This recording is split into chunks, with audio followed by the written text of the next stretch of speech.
Medium size onions 2 ఇలా చిన్న చిన్న ముక్కలుగా కట్ చేసి పెట్టుకోవాలి. కొంచెం కొబ్బరి, గసగసాలు ఇది పేస్ట్ చేసుకోవాలి. ఆల్రెడీ చాంగట్లు ఉడికించి పెట్టుకున్నాము.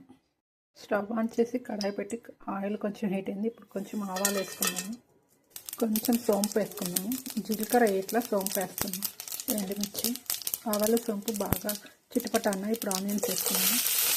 ఆనియన్స్ బాగా ఫ్రై అవ్వడం కోసం కొంచెం సాల్ట్ వేసుకున్నాము. ఇలా కలుపుకొని కొద్దిసేపు మగ్గనిద్దానికి కొంచెం బ్రౌన్ కలర్లో రావాలి.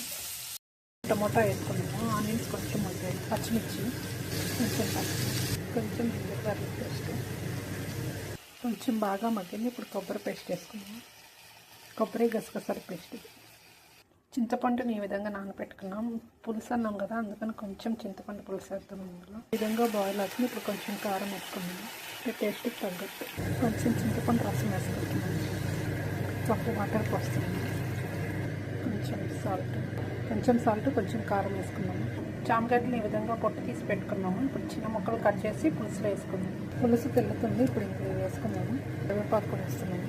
అది బాగా కలుపుకున్నాము. కొబ్బరి వేసాం కదా, అందుకని ఇలా పొడిగా వస్తుంది. కొంచెం మనం మెంతుల పొడి వేసుకుంటున్నాం. కొంచెం ధనియాల పౌడర్, కొంచెం కొత్తిమీర వేసుకున్నాం. ఈ విధంగా రెడీ అయింది మన చాంగట్ మసాలా పులుసు. వీడియో మీకు నచ్చింది అనుకుంటా.